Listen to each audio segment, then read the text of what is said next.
मैं पहली बार राजनीति में अभी ही आया हूँ, आज से 3.5 साल पहले, जब मैंने यहाँ पैदल चलना चंपारण से शुरू किया।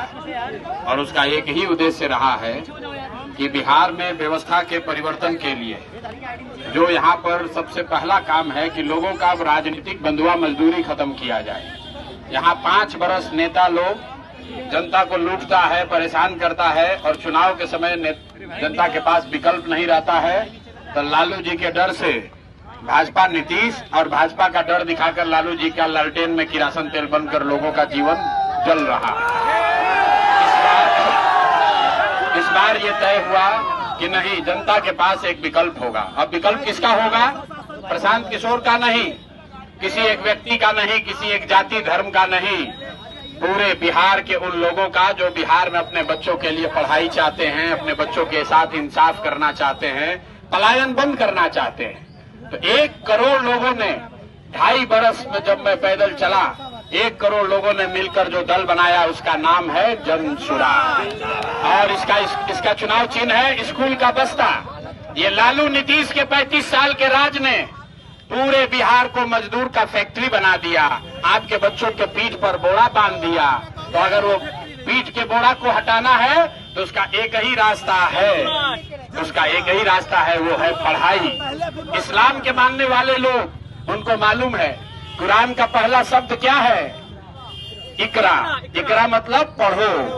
और आपके बच्चों के पढ़ाई का कोई बात नहीं कर रहा है। वही हाल हिंदुओं का है। तो मेरे भाई, जन सुराज इसलिए बना है कि आप अपने बच्चों को पढ़ाओ, अपने बच्चों के साथ इंसाफ करो। अभी जो मैंने बताया भाषण में, भाजपा से मत डरो। दूसरा दल वाला आएगा, कहेगा भाजपा से डरो, हमको वोट दे दो, हमारे लालटेन में किरासन तेल बन जाओ। जन सुराज ये कह रहा है, सारे इस्लाम को मानने वाले मुसलमान भाई, अल्लाह से डरिए और हक के साथ खड़े होइए, अपने बच्चों के साथ खड़े हो जाइए, तभी आपके बच्चों का फायदा होगा, आपके यहाँ बेरोजगारी खत्म होगी। और अभी सारे समाज ने, सबने मिलकर लब्बैक कहा है। और यहाँ जो कि हाट की धरती से ये शुरुआत हुई है, अगले 15 दिन में पूरे बिहार में आप ये परिवर्तन का, बदलाव का लहर देखेंगे। 14 तारीख को एक नई व्यवस्था बनेगी जिसका नाम है जन सुराज। और जब ये व्यवस्था बनेगा तो और कुछ काम हो या न हो, पहला काम क्या होगा? आपके घर के जो बच्चे बाहर गए हैं मजदूरी करने, जो 10-12 हजार रुपया के लिए बॉम्बे में, दिल्ली में जाकर दोजख का जिंदगी जी रहा है, अपना पेट काटता है कि 5-6 हजार घर पर भेजेंगे तो हमारा बाल बच्चा खाएगा।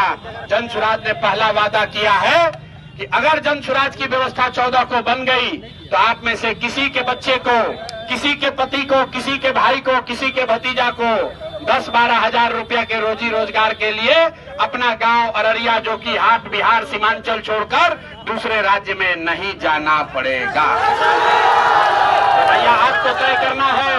अगर आप अपने बच्चों को, आपको राजनीतिक बंधुआ मजदूरी को जन सुराज ने खत्म कर दिया, आपके सामने विकल्प आ गया।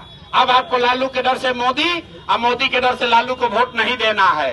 लेकिन राजनीतिक जो आजादी मिली है, इसका फायदा तब होगा, आर्थिक आजादी तब मिलेगी जब 11 तारीख को आप बस्ता छाप पर वोट देकर सरफराज भाई को यहाँ से जिताकर सदन में भेजिए। सरफराज भाई को जिताकर भेजिए ताकि इस बदलाव के अभियान में, जो कि हाट का एक बड़ा योगदान हो, एक साथी सिर्फ जो कि हाट का नहीं, पूरे सीमांचल का नेतृत्व करे। जैसे इनके वालिद साहब, जैसे इनके वालिद पूरे सीमांचल का नेतृत्व करते थे, वैसे सरफराज भाई भी पूरे सीमांचल में मुसलमानों की आवाज बने, उनका नेतृत्व करें। इसीलिए ये अभियान में क्या हिस्सा बने हैं। तेजस्वी यादव भी आपकी बातों को दोहरा रहे हैं, प्रवासी मजदूरों को। मेरे भाई, यहाँ पर जितने लोग हैं, लालटेन को वोट देते देते उनका आंख थक गया। 30 बरस 35 बरस से तेजस्वी यादव यहाँ आए थे, क्या बोले? हम भाजपा को हरा देंगे, हम मोदी को हरा देंगे। मेरे भाई, बंगाल में मोदी को कौन पटका? यही प्रशांत किशोर पटके थे। आप बताइए, जब CA-NRC हुआ तो बंगाल में भाजपा वाला लोग कहता हम 200 सीट जीतेंगे, तो दीदी को कौन साथ कंधा लगाकर भाजपा को हराया? यही प्रशांत किशोर थे। अगर आप हमारे साथ जुड़िएगा तो हम आपको इतना ही कह सकते हैं कि ये जो कि हाट की लड़ाई सीमांचल तक जाएगी, सीमांचल की लड़ाई बिहार तक जाएगी, और अगर बिहार में ये चीज हुआ तो ये बिहार में रुकने वाला नहीं है, देश में भी हम ही लोग इनको रोक कर दिखाएंगे।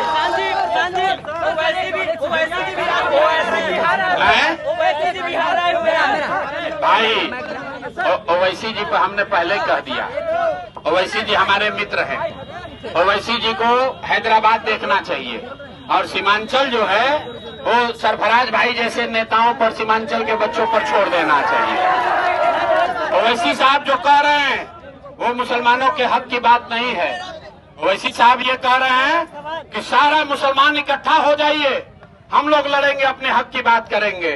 मेरे भाई यही चीज तो भाजपा भी चाहती है कि सारा मुसलमान इकट्ठा हो जाए, हिंदू के खिलाफ हो जाए।